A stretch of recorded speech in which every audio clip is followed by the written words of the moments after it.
In the late 12th century, a legendary warrior emerged, determined to unite the fractured Muslim world and drive out the Christian Crusaders who had seized the Holy Land. His name Again, was you must be Saladin, stronger, and his faster. battle against the The world will not Crusaders would yield to forever weakness. change the history of the Middle East and Europe. Born in 1137 in Tikrit, Iraq, Saladin quickly rose through the ranks of the military under his uncle, the powerful Shirkuh, a commander in the Zengid dynasty. Egypt is yours, nephew, but it is only a piece of the puzzle.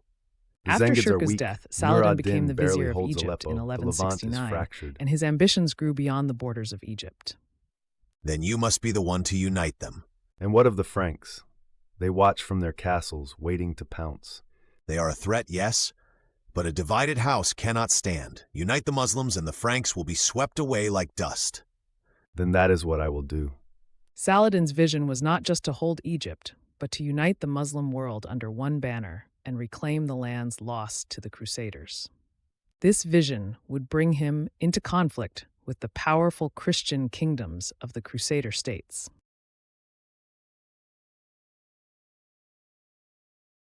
I, Saladin, vow to unite the Muslim world under one banner. We will drive the Crusaders from our lands and reclaim what is rightfully ours. Will you stand with me? Saladin, Saladin, Saladin. By the time Saladin came to power, the Crusaders had firmly established themselves in the Holy Land, with Jerusalem as the crown jewel of their conquests. The Kingdom of Jerusalem, the County of Tripoli, and the Principality of Antioch were major Christian strongholds.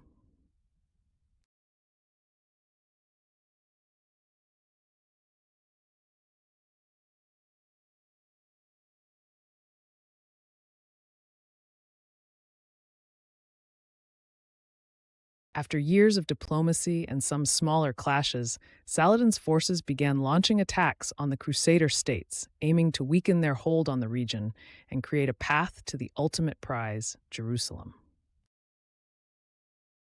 In 1187, Saladin faced the Crusaders in what would become the most decisive battle of his career, the Battle of Hattin.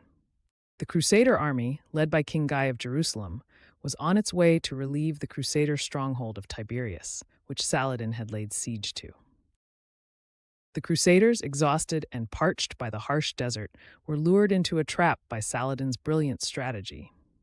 On the Battle of Hattin's scorching plains, the Crusader knights were surrounded and decimated by Saladin's forces. Saladin's victory at Hattin was a turning point in the war. King Guy and other Crusader leaders were captured, and the Crusaders lost much of their strength in the region. Saladin's forces marched on Jerusalem with the Crusaders now vulnerable and fragmented.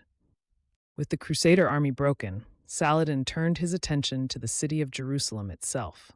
The siege began in September 1187, and after weeks of waiting and negotiating, Saladin's army laid siege to the city, hoping for a peaceful surrender rather than a bloody assault. Surrender? Never. We will fight to the last man. Madness, Hattin proved our army is broken. We cannot win. Saladin offers safe passage. We can leave with our lives. And abandon the holy city? Blasphemy. They hesitate. They cling to pride when wisdom dictates surrender. We could storm the city, my lord, a swift victory. A bloody one. I desire Jerusalem, not a graveyard. Patience.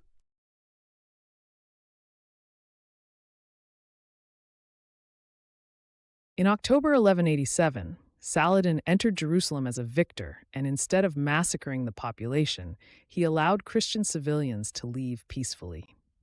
He showed incredible mercy in comparison to the brutality the Crusaders had once displayed during their conquest of the city. No bloodshed. Let the Christians leave in peace. Show them mercy. Jerusalem has fallen. The infidel Saladin defiles the Holy Land. But, Your Majesty, the cost of such a war. Cost? What cost is too great to reclaim the city of God? We shall launch a crusade the likes of which the world has never seen. England will answer this outrage with steel and fire. The English king is raising an army, Your Majesty, a vast host. Richard, always eager for a fight, let him bleed himself dry in the desert. France will join this endeavor, but we will do so with our own interests in mind. Jerusalem is but one piece on the board. The time for diplomacy is over. Saladin has shown his true face.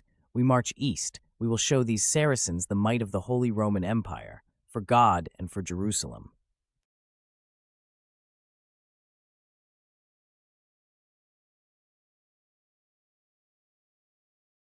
We have fought long enough. This land has drunk too much blood. Jerusalem will remain under Muslim control, but I will allow Christian pilgrims to visit the holy city unmolested. A truce, then, let it be so. Although the Crusaders never succeeded in retaking Jerusalem, Saladin's strength remained unbroken. He continued to defend the lands he had conquered, outsmarting the Crusaders at every turn. They test us still, these Franks, like dogs gnawing at a bone they cannot have.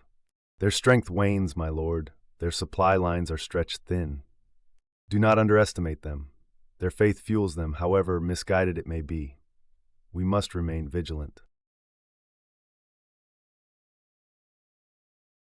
The fever is relentless, my lord, I fear. Fear not, old friend. Death comes to all men. It is how one lives that matters. A great leader has fallen, but his legacy will endure. He secured the Holy Land for our people.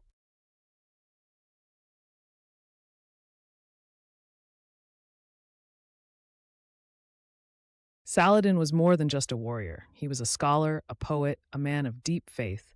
He believed in justice and mercy, even for his enemies. Saladin's legacy transcends his military victories.